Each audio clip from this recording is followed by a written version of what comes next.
بەخشندەی میهرەبان بینەران و بیسەرانی خۆشەویستی کەناڵی ئاسمانی پەیام و بەرنامەی بەفەڕ لە هەکوێگەن جوانترین سڵاوی خی گەورەتان لێبێ فەڕ و بەرەکەت و میهرەبانی و ئاسوودەی خوازم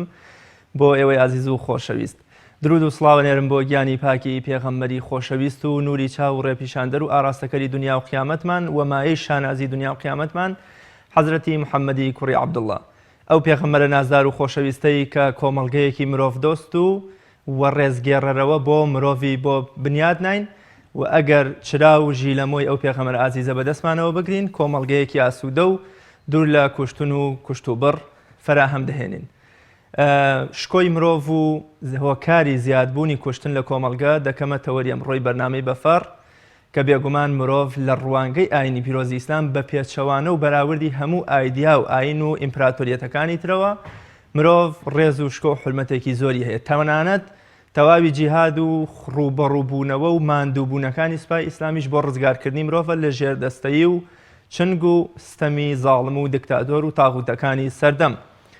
ئەو فەرمودەی پێغەمبەری خوا صلی الله علیه وسلم کافیە بۆ پێشەکی بەرنامەکەمان کە دەفەرمێ کاولکردن و ورد و خاشکردنی کەعبە کە پیرۆزترین شوێنی سەرزەویە بەلای خوای گەورەوە لای خوا خۆشەویستتر و باشترە لەوەی کە خوێنی مرۆڤێک بەبێت تاوان بڕژێنرێت. لە چەند ڕۆژی ڕابردوودا کۆمەڵێ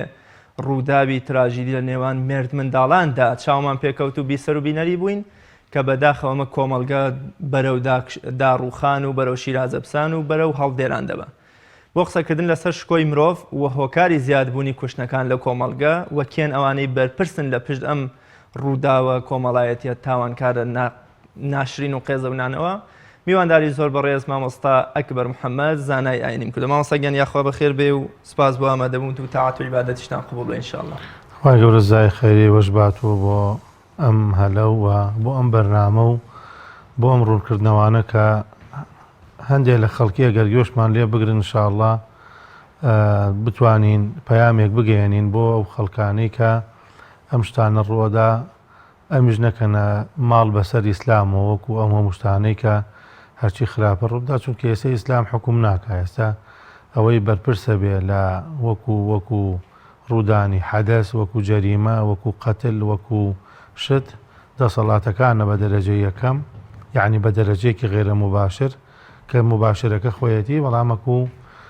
دەسەڵات ئێستا بەدەست ئیسلامۆ نییە با خەڵکی ببینێ کە ئیسلام حکوم ناکات چی شەیەبی.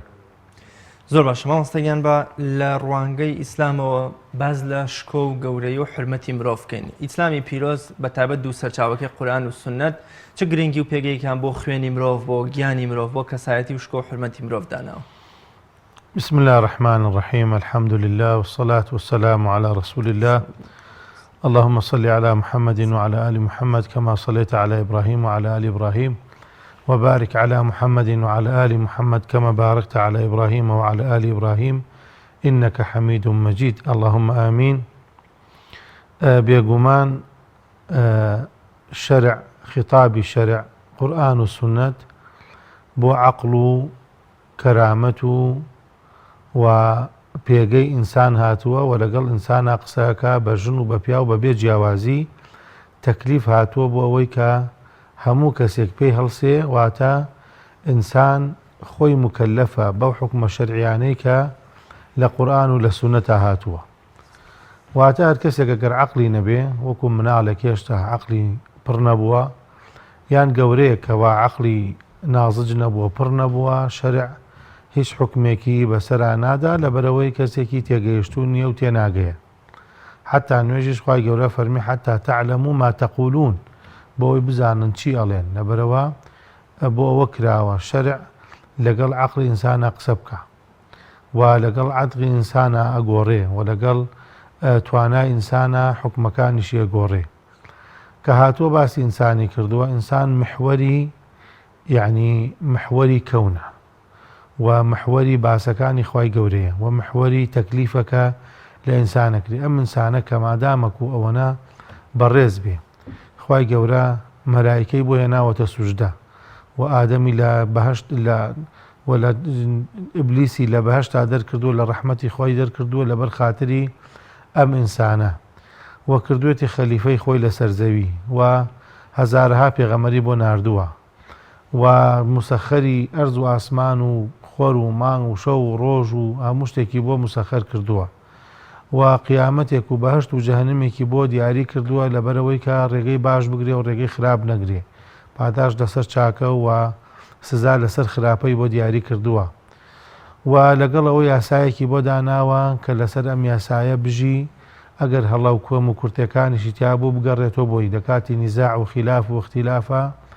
محوەرێکی داناوە بۆی بازنەیەکی بۆ داناوە کە لەو بازنە من و تۆ خلافمانە بێ اختلافە بێ،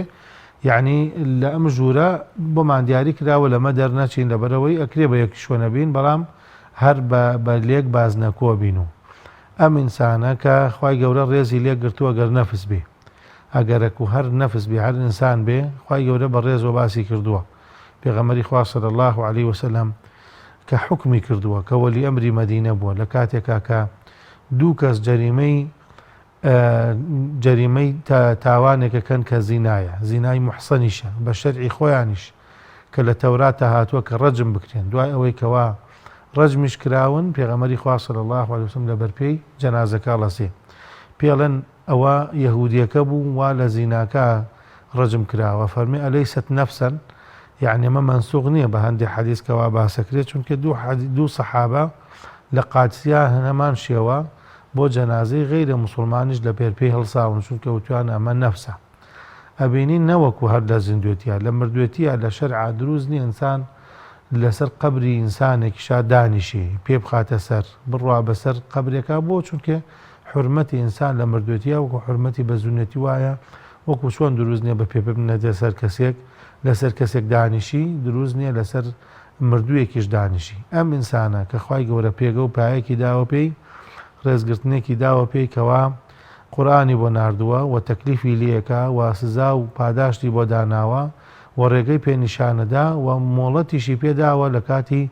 یعنی لە کاتی هەڵەکردنە لە کاتی مەسەلەن ڕۆچوونە لە تاوانێکە لە غەڵەتکردنێکە تاوەکو بگەڕێتەوە. ئەمە 5 مەسلەی بۆ داناوە یانەکو 5 ضروریاتی بۆ داناوە کە بیپارێزێ. ئەوەیە کە نەفسی خۆی پارێزێ جارێ خۆی نەکوژی و خەڵکیش نەکوشی و ئەم جارە ماڵە کە ماڵی نەفەوتێنێ نە هەم خۆی نە هەم بەدەستی خەڵک، یعنی نەبێتە باعیسی ئەوەی کەوا ماڵەکانی ماڵی زایە بێ. ئەم جارە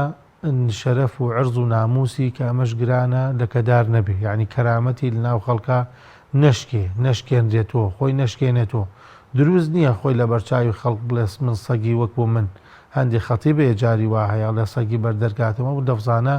دروست نییە. دروستە بڵێ من فەقیرم بۆ لای خوا، دروستە بڵێ من فەزلی خوان پێویستە، دروستە بڵێ من تاوانم کردو چاوەڕێ ڕەحمەتی خوان، بەڵام ئەو ئەلفازانەی کە احتیقاری تایە دروست نیە ئینسان بەکاری بێنێ کەرامەتی کە پێشکە کە خوای گەورە جای کردوتە لە سەگ جای کردوتە مەسەلەن لە شتی خراپ ئەمانە بە خۆی ناوی خۆی ناوە خراپەکان بەوانە بڵێ. خوای گەورە داوای لێ کردووە کە ضروریاتی ژیانی بپارێزێ وەکو عەقڵ، یعنی دروست نییە عەقڵی تێکدا بە هەر مادەیەک بە هەر خواردنێک بە هەر وەزعێک کە خۆی بێتە باعیسی ئەوەی کەوا عەقڵی دەستدا و ئومور خەبائیثی باش کراوە. ئەم حدودەی کەوا شەرع هەمووی ئیتیمامی پێداوە ئەمە لەبەرەوەیە کە ئینسان بەڕێزە و لە شوێنی خۆیان بەڕێزان لە شەرعا نەفیکردن غوربە یەکێکە لە عقوبات، یعنی عقوبەیە کە ئینسان دوورەخرێتەوە لە کەس و کاری وابێتە ئینسان یعنی چی حرمەتی بداتێ و چی دڵی خۆشکە و چی بژێنێ و چی وای لێ بکاتە کە عەقڵی زیادکە و ماڵی زیادکە و کەرامەتی زیادکە و نەفسی مەسەلەن پیرۆز بێ شەرع احتیمامی پێداوە و پێی باش بوو. وتیان یا ڕەسوڵ الله توانین مەسەلەن ئەو کارە بکەن فەرمێتی من استطاع منكم أن ينفع أخاه فليفعل. ئەگەر یەکێک دەتوانێ سوود بە براکەی بگێنێ واتە چی سوودێکی پێگەێنی بیگێنە. كل معروف صدقة، هەموو چاکەکردنێک لەگەڵ هەموو کەسێکە ئەبێتە سەدەقە ئەبێتە چاکە. وتیان یا ڕەسوڵ الله ئێمە ناتوانن ڕۆژی بە گوێرەی ئەندامەکانی لەشمان سەدەقە بکەن. وتێتی دوو کەس ئاش دەکەیتەوە باری یەکێک هەڵەگری ڕوت خۆشە بەرامبەر یەکێک قسەی شیرین بەرامبەر یەکێکەکەی ئەز ناڕەحەتیەک لەسەر ڕێگەی خەڵک لە ئابەی چی بێتە ئەوەی کە ئیدخالی کە سرور عەلا قەلبین دڵی یەکێک خۆشەکەی قەرز یەکێک مەسەلەن تەخیرەکەی کاتی قەرزەکەیت یاڵی مەسەلەن قەی ناکە جارێنیتە تاوەکو مدەیەکی تر تا مانگێکی تر تا ساڵێکی تر حەچی لەوانە بێ کە معروف بێ چاکەکردن بێ یەکێکی تر دڵی پێی خۆش بێ ئەمانە هەمووی بەخێر بۆ تو نووسێ کە تۆ بەرامبەر یەکێکەکەی ئەمەش ئەستی هەموو عیبادەتەکانە کە هەموو عیبادەتەکان بۆ کراوە نوێژ بۆ کراوە کە ئینسان لە فەحشا و منکەر دوورخات و ڕۆژ بۆ کراوە کە ئینسان خۆی پارێزێ لە خراپەکردن بەرامبەر خەڵک حەج بۆ کراوە کە ڕەفەس و فسوق و جیدال و ئەمانە مجادلە لەگەڵ خەڵکانەکەی زەکات بۆ کراوە کە ئینسان دەرونی پاک و بێتەوە و ماڵی پاک و بێت و دەستی پاک و بێتەوە و چاوی تێر بێ ئەمانە هەموو عیبادەتەکانیش بەمبەستیەوە کراوە کە ئینسان بێتە کەسێکی ساڵح و کەسێکی چاک و کەسێکی بەڕێز و لە ناو خەڵکە لە ناو ئوسرەیە لە ناو عایلەیە لە ناو کۆمەڵگالەن شوێنی دەوامەکەی بێتە کەسێکی بەسوود بۆ خەڵکی ئەو کاتە دیندارێکی تاماوە. زۆر باشە مامۆستا هەڕەشە یا ڕێنمایی قورئانی پیرۆز و فەرمودەکانی پێغەمبەری خوا صلی الله علیه وسلم چیە بۆ ئەو کەسانەی کە ئەم پێنج زەروریاتەی مرۆڤ لە عەقڵ و لە ئاین و لە کەرامەت و شکۆ و ناموسی لە کەداریەکەن یا بە جۆرێک لە جۆرەکان خوێنی ئەڕژێن خۆی یعنی ئەمەی کە باسی زەروریاتی ئەم پێنج زەروریاتە کە کراوە یعنی حدودێکی بۆ دانراوە ئینسانە بێ بیپارێزی ئەگەر نەیپاراز ئەو کاتە ئەگەر شکاندی مەسەلەن دینی شکاند ئەمە یەکەم زەروریاتە حکمی ئیعدام هەیە لە شەرعا حکمی کوشتن هەیە لە شەرعا کە ئێستا بە داخەوە کاک ڕیاز لە وڵاتانەی کەوا ئیعدامی تیانە ئەنجا کوشتن زۆرە جەریمە زۆرە بە حسابی ئەوەی کەوا مافی مرۆڤی تایەکە بە ئاشکرا ئیعدام ناکرێت لەسەر جەریمە لەسەر تاوان بۆ نمونە مەسەلەن لە ئەوروپا ناکری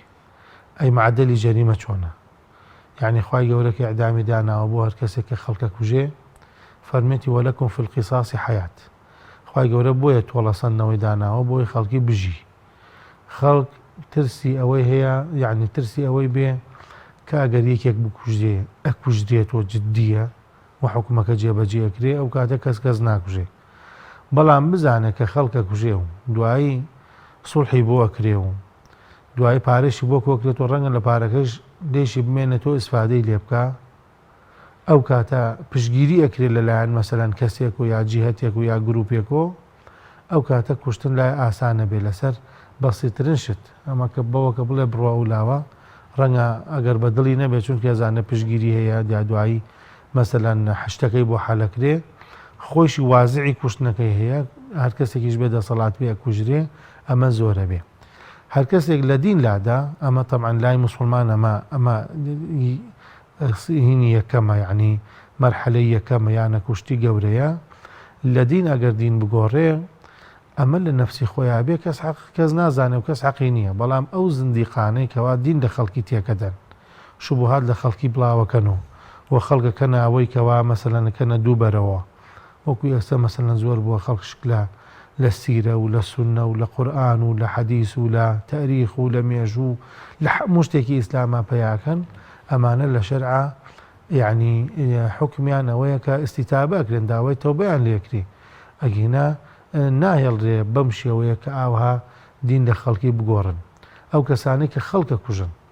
کە تەبعاً کوشتن هەموو جارێ جەریمە نییە نیشانەوە نییە چونکە ئێمە شێوازێکمانەیە پێوتی خەتە وەکو حادیسەیەکە وەکو لە دەست دەرچوونیەکە شێوازێکمانی پێوتێ شوبه العەمد یعنی کەسەکە ئێوە بدا لە یەکێ بەڵام ئالەتی کوشتن بەکار نایێنێ بۆ نمونە دارێکی بەدەسوێ مامۆسایەک لە مەکتەبێکا بەدارە بدا لە مناڵێ ڕەنگە و مناڵە تەحمولی ئەو دارە نەکە یا بدا لە شوێنێکە کە بمرێ ئەمە پێوتێ شوبه العەمد ئەمەش هەر شێوازێکە لە بینی یعنی لە بینی خەتا و لە بینی ئەنقەستەکە کە کردوێتی بەڵام ئەمەی کەوا بە دوای کەسێک ئاگەڕێ لە ناو ماڵەکەی کوژی یا لە دوکانەکەی یا ناو سیارەکەی بۆی دانیشی ئالەتی کوشتن بەکارێنێ ئەو کەسێک کە دزیەکە بۆ نمونە ماڵی خەڵکە بڕێ قوفڵەشکێنێ و دەرگا بڕێ واچێتە بنی ماڵ و یانەکو کەسەکە داگرێ لە سیارەکەی دێسێنی یانەکو سیارەکە لە بەردەرگا بە یانەکو پارەکە لە ناو قاسەکە بە ئەمانە حکمی شەرع ئەوەیە کە هەر یەکێک لەمانە حکمێکی بۆ دیاری کراوە ئەو کەسانی کە عەقڵی خەڵکێکەدەن یعنی کەسێکە بۆ خۆی خوا ڕەنگە کەس پێی نەزانێ و حکمی نەبێ ڕەنگە کە مەسەن کەسێک بۆ خۆی کوفرەکە کەس پێی نازانێ و حکمی نییە بەڵام کەسێک کە بۆ خەڵکی لایڤێکە کات و هەزارها خەڵکی بینێ جاروە 100,000 کەس 200,000 کەس یعنی گوێی لێگرێ و لایکی بۆکا و دەستخۆشی لێکا و ئەمانەی لێکە ئەمانە هەمویان لە حکمی شەرعا دەرچوونە لە دین. وەو کەسێکەوە ماڵی خەڵکە بڕێت زی لە خەڵکەکەوە ماڵی دەستی خەڵکە بڕێ قەرزی خەڵک نادات و ئەمانە لە شەرعا دەستبڕینە. ئەو کەسێکەوە جیهەتێکە کات و شوێنێکە کاتۆ کە خەڵکی عەقلی لەدەست دەرەدا خەڵ نیوەی شەو دوای نیوە شەوەچێتەوە بۆ ماڵە ئەبێتە کەسێک کائینێکی فاسد لە ناو خەڵکە لە ناو عایلەکەیە لە ناو کۆمەڵگا بەیانی لە دەوام و ئیشەکەیە ئەمە حکمی شەرع هەمووی جەڵدە و هەمووی ئیستیتابە و هەمووی ملاحەزە کراوە. ئێمە ئەگەر ملاحەزە بکەین 100 ساڵە ئیسلام حکم ناکە تقریبا 100 ساڵە کە 100 ساڵە حکومی نەکردووە. ئایا یعنی لە مجتەمەعاتی ئەمە کەس تەتەوری نەکردووە یعنی کەس بێتە شتێکی زۆر مهم شتێکی ئینتاجێکی زۆر مهممان بێ. ئەم وڵاتانە هیچ ئینتاجیان نەبوو کە ئیسلام حکومی نەکرد. ئێمە باسی غەرب و باسی یابان و باسی مەسەلەن شەرقی سینی ئەوانە ناکەین. ئەوانە هەر خۆیان لەسەر شێوازی خۆیان چی بوون هەر ئەوانان زیادیان کردووە. بەڵام لەم وڵاتانەی کە ئیسلام حکم ناکە 100 ساڵە چی شتێکی زیادی کردووە لە نظامی حکم. یعنی ڕۆژانە انقلابات دەکرێ ڕۆژانە مەسەلەن خەڵک بە چی شێوەیەک نازانێت کەس نازانێت مستەقبەلی سیاسی ئەم وڵاتانە چییە و ئاخرەکەیان مەسەلەن سوودانە یعنی نازانێت هەر ڕۆژەیەکێک دێ حکومەکە. شێوازی بەڕێوەبردننی ماڵ و سەروەتی ماڵی خەڵک شێوازی ئەم جەریمانەی کە ئەکرێ هیچ قانونێک نییە لە هەر مەسەلەن بەرامبەر کەسێک لەگەڵ کەسێکی تر ئەگەر تاوانێک کرا ئەنجامەکەی چییە بێ و حکومەکەی چی ئەدرێ. لەبەرەوە ئەم تاوانە ئەگەر ئەبێ وازح بێ لەوەی کە خەڵکی بەرگری لێ نەکرێ ڕۆژ لە ڕۆژ ئەمانە ڕێک وەکو ئەو فیلمانەی کە ئەی بینێ دێت تەطبیقێکە ناو بانزیخانەیەکە مێرد مناڵێک کوژێ لەسەر 240,000 یا لەسەر مەسەلەن فعلێکی خراپ مناڵێک بە بەرد سەری پانەکاتەوە. ئەمە ئەنجامی چی ئەنجامیەوە نەبووە کە خەڵکی ڕێنمای قورآنی وەرگرتووە لەوان مەسەلەن مزگەوتەکان مەسەلەن کراوەتەوە مزگەوتەکان داخراوە کافتریاکان کراوەتەوە مەسەلەن یعنی بەڕێنمایی ئەو فیلمە کۆری و فیلمە هندی و فیلمە تورکیانە ڕۆشتۆتە ڕێوە کە ئاوای لێ دەرەچێ ئەو هەموو یاریانەی کەوا یاریەکانی مناڵیش کە زمانی نەگرتو بەوانە دەستپێکە ژیانی بەوە دەستپێکە فێری تەطبیقکردنی ئەوانەیە بێ فێری ئەنجامدانی ئەوانە بێ بەشک و بزانێ ئەمە چۆن دەرەچی لە ئەخیرا خەڵکی دڵی تەنگە بێ و ڕەنگە خۆی بکوشێ ئەنجام عەدەلە ئینتیحار و خۆسووتاندن و ئەمانە زۆرە بێ. زۆر باشە مامۆستا کۆمەڵێ ئاەت و فەرموودەی پیرۆزمان هەن کە هەڕەشەیەکی تند و ڕاستەوخۆ و مژدەی پێدانی سزایەکی بە ئێش بە و کەسانە و بە هەتا تایمانەوەشیان لە دۆزەخدا بەرامبەر ئەو کەسانە هەیە کە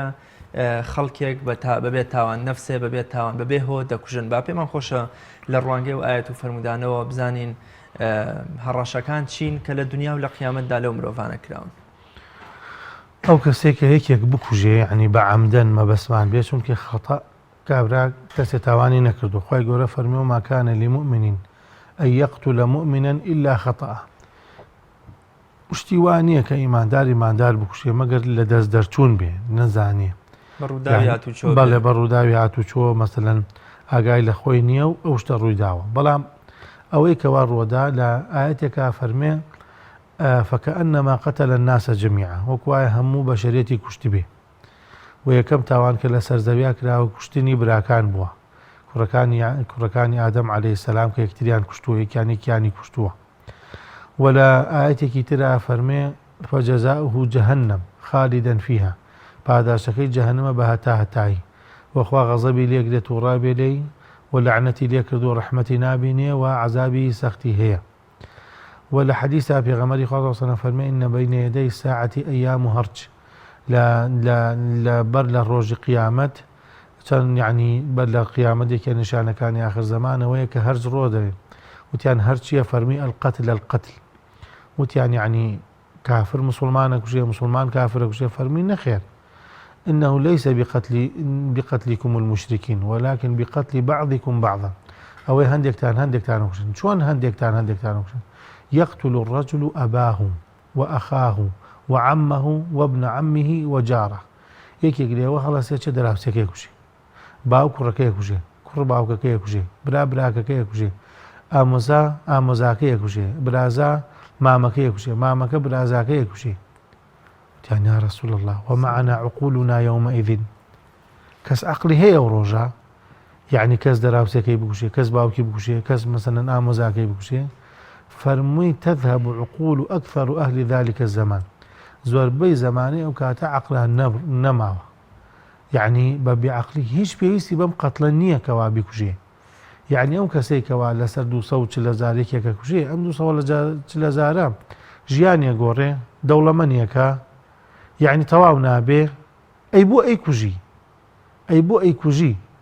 يعني كاسك بيك قساك لو دقايق سد ما شيء اللي يلقري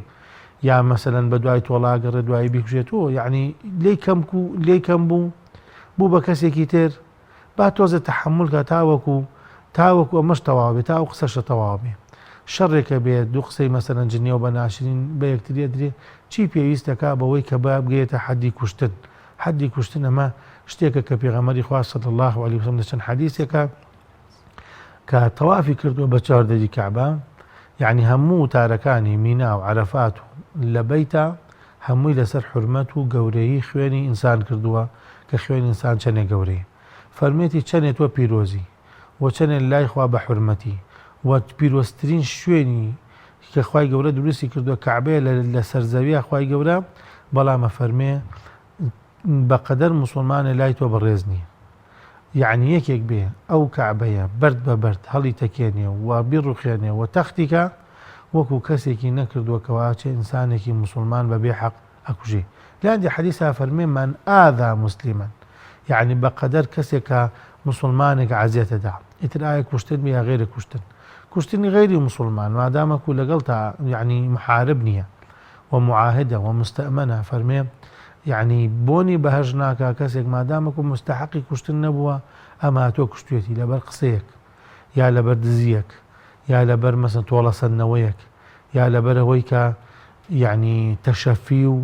إصلاحاتي بخوي بدا يا لبر هويك دا صلاتك ودعاء صلحي بوكري أمانة بيعنوك بيكي كقريتها وكوي هينتك كشتن جاري واهية يعني اشتكى نباي أوانية بلكو باي أوجنية كشركي بو بكري كجيبا كشنك طوابي أما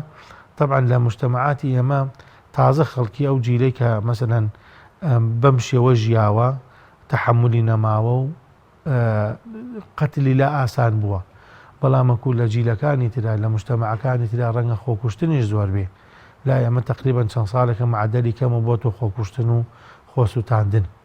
تقريبا كما بوتو لە چاوەی هەندێ ساڵی تراکە زۆرتر بوو هاتنی ئەمریکا هەر بوو بە دیاردەیەکی بەڵێ بوو بە دیاردە مەسەلەن تەلەبەیەکە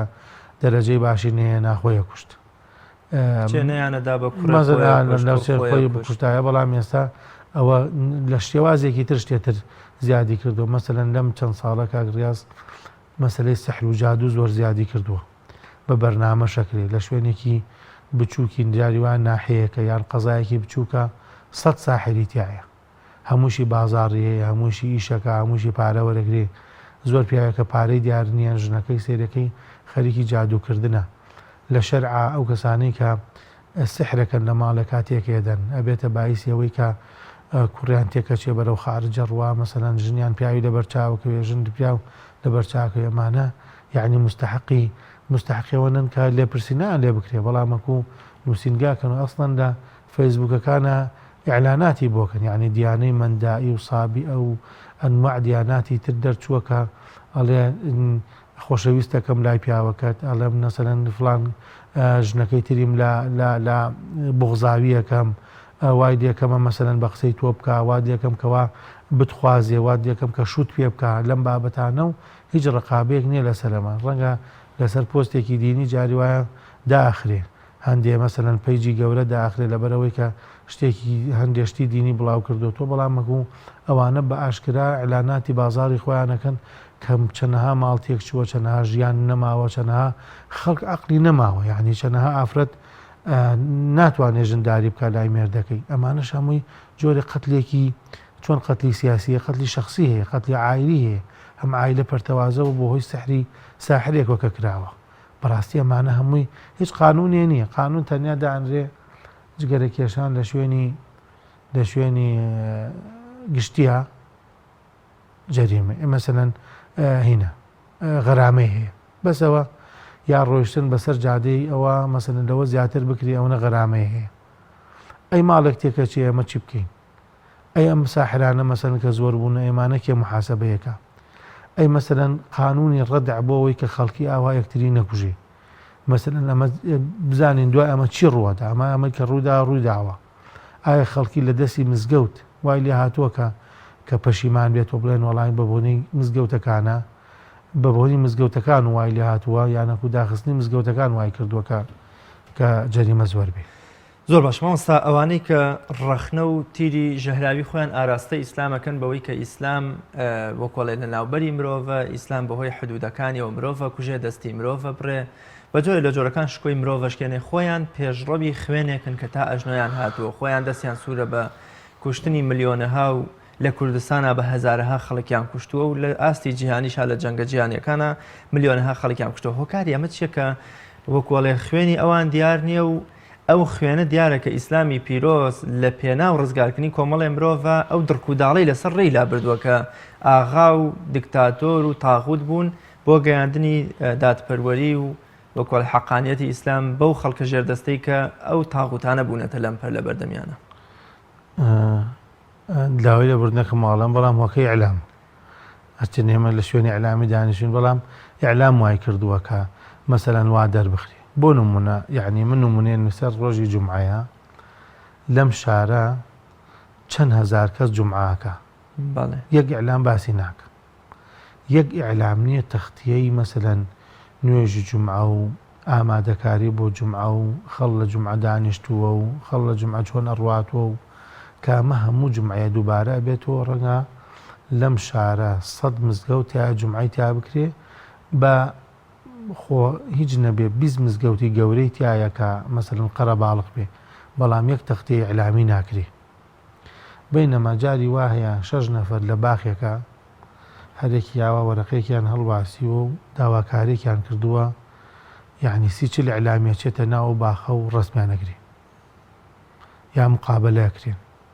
یا ڕۆماڵەکرێن جاری وایە ئەمە ئیعلامەکە خۆی مەیلی یعنی ئەوەی بێ کە شت گەورە بکاتەوە شتی بچووکیشە جاری وایە ئەگەێنێتە بەرپرسان نەخۆشیەکە جاری وایە یعنی من تەقلیل ئەمە نەخۆشیەکە ئینسانیە کە ئیعلام دەری خست چەند خێرخواست چەند جیهاد چەند گروپ چەند مەسەلەن منەظەمە دی هاوکاریەکە چەند نەخۆشی تریش هەیە کە ئیعلام پێی نازانێ هەروەها بێکەس و مەسەلەن بە کەساسی ئەمێنێتەوە یعنی دەرخستنی شت و گەورەکردنەوەی شت و جاری وایە بچووکردنی شت یعنی مە لە بیرمانە جاری وا بوو ئیعلامی عالەمی ئەو شەڕە گەورەی کە لە بینی عێراق و ئێران ناکرا بە یەک خەبەرایوت هەموو تەرەفێکی دیعای کردووە لەکە لە جەبهەکانە سەرکەوتنی بەدەستێنا و تەواو هەر بەوە تەواو بوو یعنی ئەو هەموو شەڕە بە ئیعلامێکی کەمە بوو بەینەما جاری وا هەیە پێکەنینی مناڵێک 6 ڕسمیان گرتووە هەزارها لایک و مەسەلەن دەستخۆشی و شێرکردن و مناڵێکە کەوێ یا مەسەلەن مفاجەیەکە مەسەلەن شتێکە کە ڕۆدا لە ناو مەقتەعێکی 10-15 سانەیە ئەمە جۆرێکی لە ئیعلام گەورەکردن ئەم ئیعلامە باشە ئێمە ناڵێن ئیعلامەکە یعنی بەکارهێنانە وەکو هەموو ئامەرێکی تر کە ئینسان چاکە و خراپی هەیە بەڵام دەرخستنی خراپەی شتێک بۆ نمونە باسی مۆزوعێکی مێژووی ئەکرێ لایەنە خراپەکەی وا گەورە ئەکرێتەوە لایەنە چاکەکانی نابینی یعنی ئەو مسلسلاتانەی کەوا دابەزێنری یا ئەو بەرنامانەی کە ئەکرێ شێوازی ئەو کەسێک کە دایەبەزێنێ دوایی تەئسیرەکە یعنی شێوازەکەی دەرەکەوێت یعنی تۆ ئێستا بۆ نمونە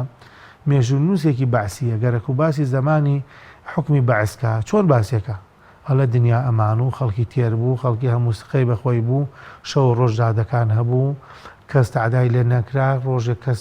مەسەلەن چەکی پێ نەبوو تاوەکو بچێتە سەر خەڵک و ئەمانە حکومەت خۆی هەموو فەسلێکی کرد هەموو فەسلێکی عشاری خۆی کرد وای لێکە تاڵێمە زمانێکی خەیاڵی بوو هەر کەسێ لەو زمانە ژیاوە ئێستش پیانەڵەن جیدی ئاڵتونی بەوانە بەینەما کەسێکی بەمونە معارەزە گەرەک وەسفی زمانی حزبی بەعسکاڵێ چی ئەلە زمانە کەس تەمین نەبوو لە ماڵی خۆشی بخەوێ لەگەڵ مناڵی خۆشی یا قسە بکە هیچ ئازادیەکی سیاسی نەبوو، هیچ بیر و ڕایەک دەربڕین نەبوو، هیچ ئیعلامێکی حڕ نەبوو لە وڵاتە، تەنیا یەک کەناڵەوە و کەناڵەهی خۆی بوو، خۆی دەرەخست و بڕیار بەدەست ژیە تاکە شخصێک بوو. ئەم وڵاتێدا بە شەڕام ئەم وڵاتێدا بە حیسارە 4 ملیۆن خەڵک لە مەهجەرا بوو، 4 ملیۆن 7 ساڵ لە حیسارا بووین. ئەمانە وای لێکاتە ئیزەن شێوازی دەربڕینی باسکردنی مێژوو جاری وای لەسەر کەسەکە کەوتووە، ئەو کەسەی کەوا ئەیگەڕێتەوە چۆن ئەیگەڕێتەوە فکرەکەی خۆی تێکەڵ کردووە. ئەمەی کەوا ڕخنە لە ئیسلامەگرێگەرەک و جەنگێک ڕوویدا بێ، ئێمە یعنی ئەگەر باسی جەنگی جەمەل و سەفین و نەهڕەوان و ئەوانە بکەین، یعنی کەس نەچوە بۆ کوشتن، کەس نەچوە بۆ خەڵکی کوشتن، بەڵێ خلاف و اختلاف بووە پێشکردن لەمە بێیان لەوە بێ، بەڵام وەکو دوایی هەر دەسیسەی ئەو خەڵکە بووە کەوا ویستوێتی شەڕ ڕووبدا، چونکە خۆی مستەفید نەبوو لە سوڵحەکە و خۆی متەزەررە بوو لەوەی کەوا سوڵحەکە بکرێ، مەجبور و شەڕی بۆ دۆزایەت و ئەمە لە هەموو دنیاە شەڕی ناوخۆ کراوە، لە کەم وڵاتێکەیە شەڕی ناوە. گرنگەوەیە کە تۆ شەڕ لەسەر یعنی ڕابردوو نەکەی، شەڕ لەسەر داهاتوو بکەی، ئایا چۆن باشتر بیتۆ بۆ خەڵک، نەوەکو تۆ چۆن مەسەلەن زۆرترین نفوزت بێ و زۆرترین شت بۆ خۆت بگری و زۆرترین مەکسەبت بێ لە وڵاتەکە. ئایا ئەم شەڕ ناوخوانەی کە ئەکرێ، ئەم منافەساتانەی کە ئەکرێ بۆ ئەوە کراوە؟ ئێستا ئەم هەموو شەڕێکەوە لە دنیاە ئەمە بابەسی کاگرێز بەس تەنیاوە نەکەین کە جەریمەیەکی فەردی کراوە، یعنی تاوانی گەورە بە دەوڵەت ئەکرێ، یعنی ئەو شەڕانەکە ئەکرێ لە دوای عوسبەت الئومەم، لە دوای میساقی ئومەم متحیدە نزیکەی 100 شەڕی گەورەی عالەمی کراوە، یعنی هەر بە قانون لە مەجلیس ئەمنا لە ئومەم متحیدە کراوە. ئەمانە هەرێکی لەمانەکە کراوە، 2 حربی عالەمی کراوە جاری، چەند حربی مەسەلەن وەکو حربی کۆزۆف و ڤێتنام و عێراق و بەڵێ ئەمانە کۆریا و ئەمانە کە کراوە هەمووی بە ناوی ئیسلاح کراوەکە سەدەها هەزار خەڵکی تیا کوژراوە، کە خەڵک کوژراوە چی لێ هاتووە؟ چەند 100,000 کەس کوژراوێت، 2 ملیۆن خەڵک لە سجن نابووە، 9 ملیۆن خەڵک مەسەن بێوەژن کەوتووە. هەر لە 7 ساڵەی سووریا نزیکەی 2 ملیۆنی هەر کوژراوە، 4 ملیۆن خەڵک بەس لە مەهجەرایە لە تورکیایە. یعنی تۆ ئەمە حربێک لە پێناویی و دوایش وەکو خۆی هەمووی فرۆشرا و هەمووی ڕێککەوت و یعنی ئەو خەڵکە بۆچیە کوژری؟ خۆمە ئەمە جەریمەی قەتلێکی ئەمە با ئێمە تاوانی کەسێک بڵێ ئەڵێن ئەمە تاوانە کەسێکە کەسێک لە ناو بازیخانێکە ئاکوژێ یا لە ناو بازارێکە لەسەر شتێکە ئاکوژێ، بەس توجاری حروب ئەوانەی کەوا سیلاحەکانیان قیمەت ناکا و ژەنگەکە ئەگەر حربێ نەدۆزنەوە و ساحەیە نەدۆزنەوە بۆ تاقیکردنەوەی شەڕەکانی بۆ سیلاحەکانیان و خەڵکێک بە سیلاحی خەفیف مەشغوڵ نەکەن، سەورەیەکی پێ دروستکەن و سیلاحی بدەنێ و دوایش بیفرۆشن، ئەمە بۆ باز ناکرێت کامە کێ دروستیەکە؟ ئەم دەوڵەتە ئیقلیمیانە کە خۆیان ڕێککەوتن، دوای ئێستا هەمویان سەفاراتیان نەبەن و بۆ وڵاتەکانی تر و هەمویان ڕێککەوتنەوە و هیچ کێشیان نەمە بە خەڵکەکە متەزەرر بوو. ئەی خەڵک دوای ئەوەی کە کابرا کوڕێکی بوو کوژرا، ئێستا یەقەی کێ بگرێ؟ دوای ئەوەی کەوا مەسەلەن هەرچی بوو هەمووی لە دەستدا، ئێستا چوو یەقەی کێ بگری؟ ئەنجا دوای ئەوەی کە ماڵەکان ڕوخان ئێستا خەیمێکی پێدەن، ئێستا لە جوویەکی پێدەن، تەنیاڵن یعنی منەتی بەسەراکەن ئەڵێ وەرە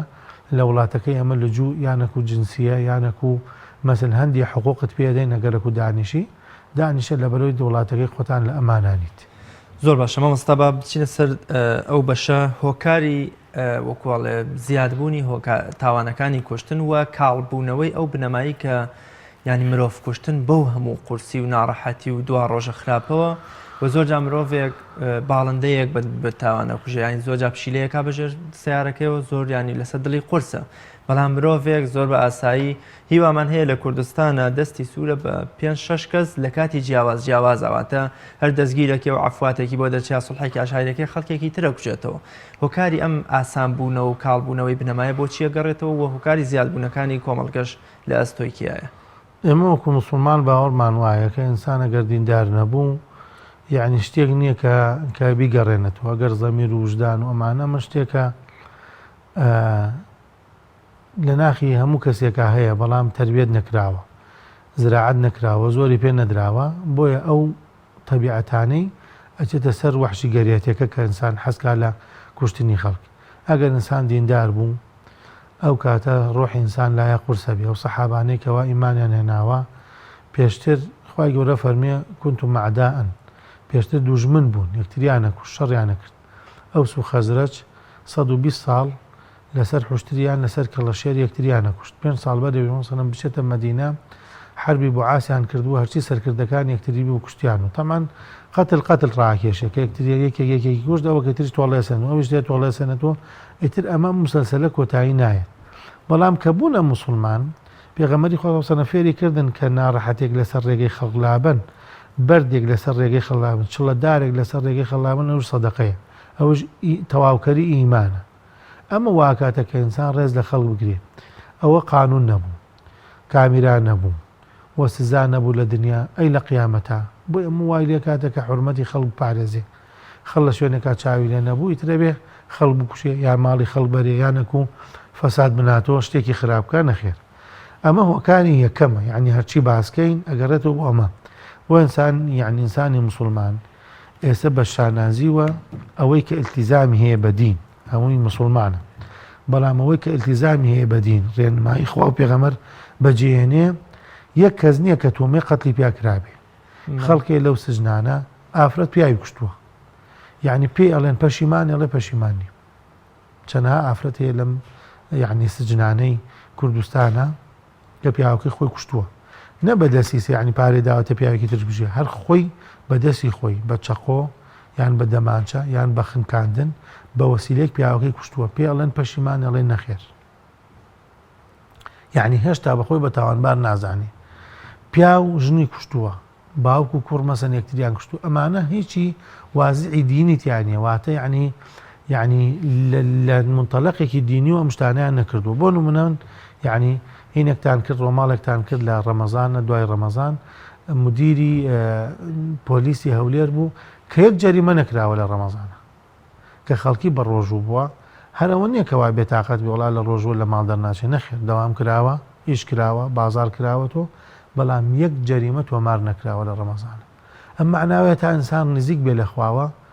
دوورە لەوەی کە عەزیەتی خەڵدا و خەڵکی شکاتی لێ بکا و خەڵکی ئازار لە دەستی ببینێ واتە عالیمەکانە فەرمی المسلم من سلم المسلمون من لسان ويده تاوەکو مسلمان ئەکمل المؤمنین ئیمانا ئەحسنهم ئەخلاقا ئەوەی کەوا ئیمانی زۆر تەواوی ئەخلاقی لە هەموو خەڵکێک جوانترە ئیتر کەسێک کە خۆی غەڵەتەکە خۆی غەڵەتی کردو سەبەبی دووهەم ڕەنگە یعنی ئێستا ئەسباب زۆر باسەکرێ یعنی بەشێکی لەوەیە کە قانونێک نییە وە دەسەڵاتە کە ئێمالی ئەم جانبە بکە قانونێکی نەبێت کە ڕەدعکە کە خەڵکی بترسێ لەگەر کەسێکی کوشت ئەگەر دزیەکی کرد ئەگەر کەرامەتێکێکی شکان جا بۆ کوشتن جاری وایە مەسەلەن لە فەیسبوک و تۆڕە کۆمەڵاتەکان کەرامەتێکێک ئەشکێ ڕسمێکێک بڵاوە بێتەوە فۆتۆشۆپ بۆ یەکێکرێ ئەمە چی یعنی دوایی کێ یەقەی کێ بگری ئەمە دوایی چی بگری هەر بەتەنیا سجن یعنی سجن لێرە خەڵی ناترسێ بڵێن وەڵا سجن تەکەن ئەبێ ئەو قانونی یعنی نەبێتە قسەی مفتیەکەی ئەندەلوس کاتی خۆی مفتیە بۆ لە ئەندەلوس پاشای ئەندەلوس مەلیکەکەی ئەندەلوس زیهاری کردووە زیهارەوەیە کە پیا و بەژنەکەی ئەڵێوەکو دایکم وابێ وەکو خوشکمابی یعنی ئەوە جۆرێک لە تەحریمی تر یعنی ژن و پیاوی یەکترینین ئەزانین لە حکمی شەرعابەت لەوەی کە پەنجەیەکی پێوەدا دەستی پێوەدا ئەبێ 2 مانگ بە ڕۆژوو بێ ئەویش یانەکو 2 مانگ بە ڕۆژوو بێ یانەکو نانی 6 فەقیر بدا و توێتی بەدەلەکە نابێ بووی نابێ بچێت نانی 6 فەقیردا بۆ چونکە عقوبە ئەبێ بدا لە دڵی ئینسانەکە وای لێ بکاتەکە بیتەزێنێ ئەبێ تەئسیری بێ ئەم کەسەم پاشایە نانی 6 فەقیر ڕۆژانە نانی 600 کەسەدا بەڵێ هەرش فەقیرن هەمویان فەقیرن ئەڵێ فەرموو بۆ فەقیر ئەڵێ بچنەوە ئاوایە مەسەن ئەمنی وەڕۆ هەمووی داوەتی من بن ئەبێ 6 ڕۆژ بە ڕۆژوو بێ ژنیشی لێ مەنعکرێت تا ئەم 6 ڕۆژە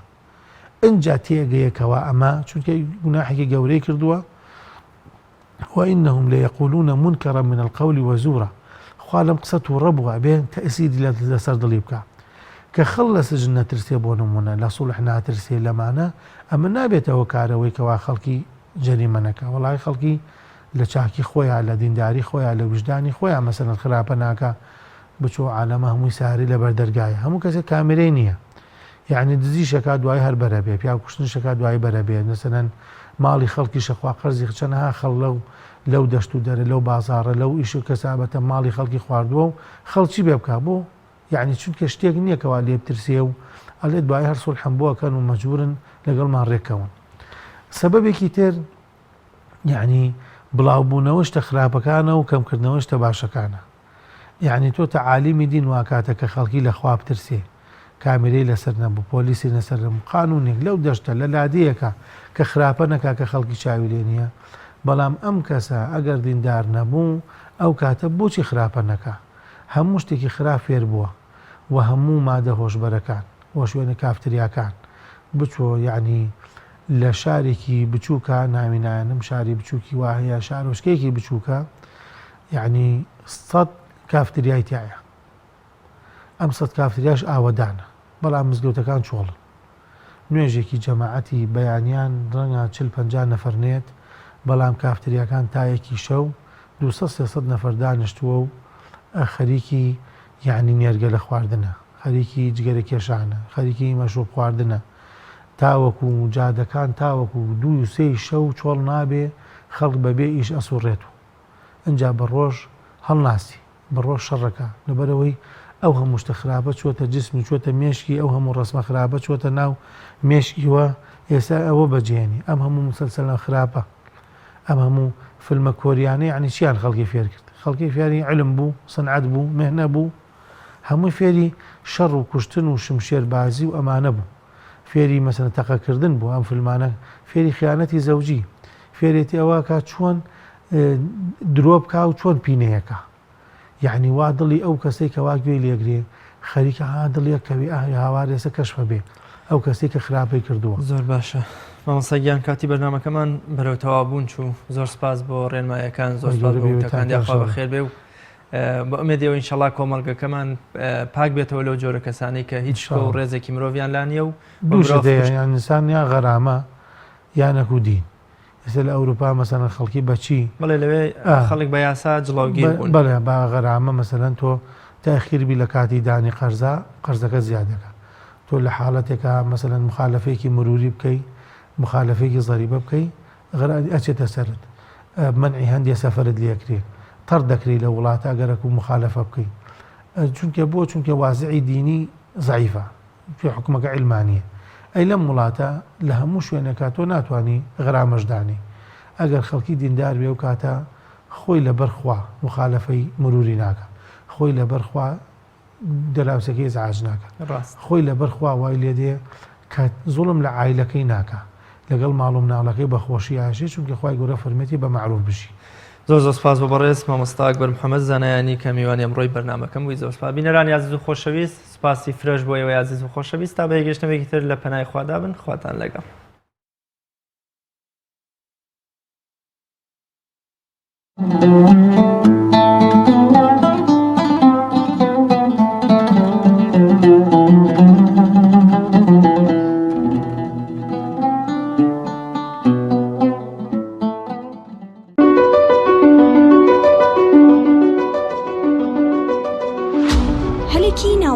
لە ئەکادیمیای پەیامەوە. ناوەندی ئەکادیمی پەیام هەڵدەستێت باکردنەوەی خولی موشن گرافیک بە هەردوو بەرنامەی ئەدۆب ئافتە ئیفێکت، ئەدۆب ئیلیستریتر لە تایبەتمەندیەکانی خولەکە بە شێوازێکی پراکتیکی ورد لە سەرەتاوە تا ئامادەکردنی پرۆجێکت لەگەڵ فێرخوازانەبی.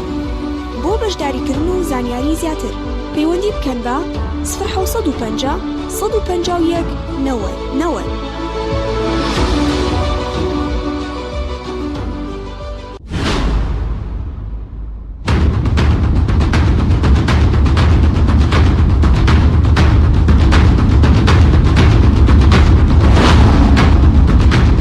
لە پایتەختی هەرێمی کوردستانم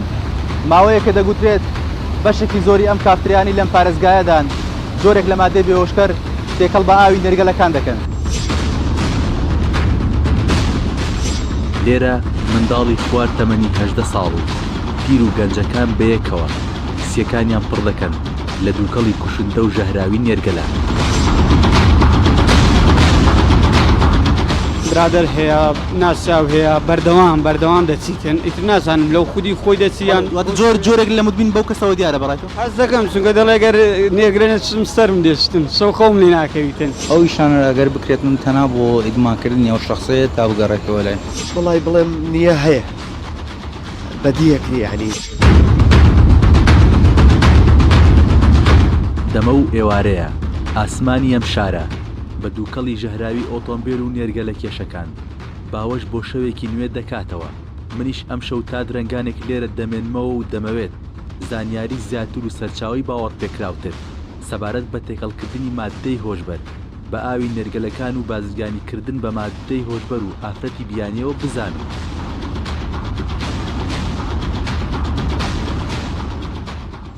حەبی دادن دەرمان شدا دەنێن کە دەرمان شدا بنێتن کابرا دەگەڕێتەوە. ئێستا ناو شوشێکە هەندێک حولی مادی هەیە دادنێنە ناوی کابرا تامی لێ دەکا دەزانی ئەوە چی تێدایە. ڕۆژێکی نوێیە و دەمەوێت بچمە پەرلەمانی کوردستان و ڕایەکێک لە ئەندامانی لیژنەی تەندروستی سەبارەت بە چۆنێتی چاودێریکردنی کافتریا و نێرگەلەخانەکان و ڕەچاوکردنی مەرجە تەندروستیەکان بزانم. ئەم دەستەرۆبەرێت چیە لە کافتەریاکاندا هەیە؟ زۆر جار بە نایاسایی مادەی هۆشبەریش لەوێ ساغەکرێتەوە. زۆر جار بە ناچوو ئەو شتانە باس ناکرێت. پەرلەمان بەجێ هەڵم و دەچم بەرەو قایمەتی قەزای ناوەندی هەولێر. هەموو ئەو لیژنانەی چاودێری بازار و کافتریاکان دەکەن قایمی هەولێر ڕاستەوخۆ سەپەرشتیان دەکات. دەرکەوتووە دەگوترێت لە بەشێک لە کافتریاکانی سنووری پارێزگای هەولێر جۆرێک لە مادەی بێهۆشکرد تێکەڵ بە ئاوی نێرگەلەکە هەم ئەم سەری نێرگەلەکە کاتێکە پێچێتەوە. ئەو دەنگۆیانە باوەڕ ناکەم بەو جۆرە بیتن مبالغەی تێدا لەبەرەوەی ئەو شوێنانە هەموو متابعیان لەسەرە.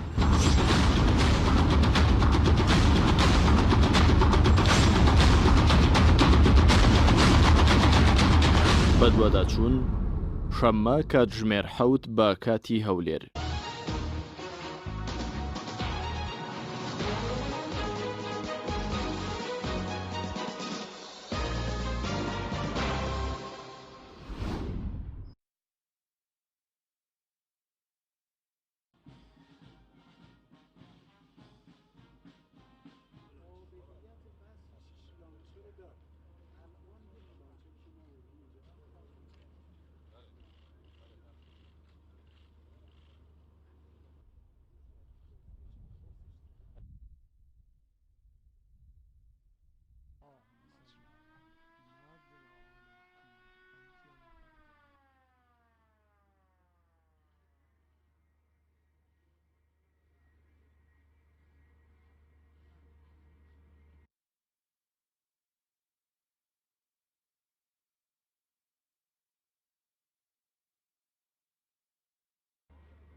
Parliamentary Budget Office, because he doesn't want to have to explain the numbers to them.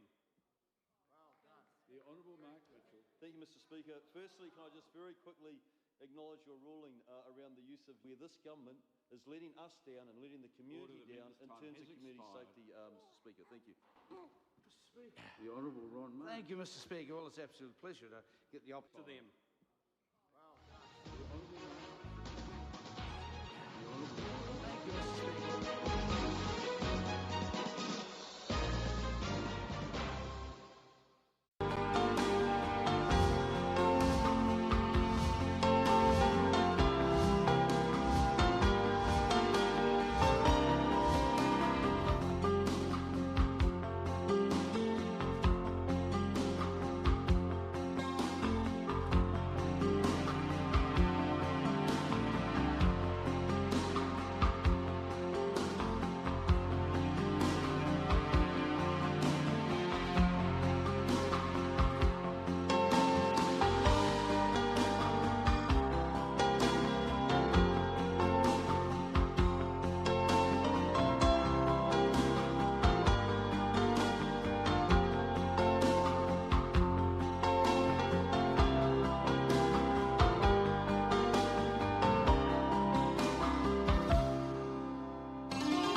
تۆپ ئارت تاکە بریکاری تۆڕی میدیایی کۆمەڵ بۆ دروستکردن و بڵاوکردنەوەی ڕیکلام تۆپ ئارت بەڕاستی خۆشترین ساتە کاتێک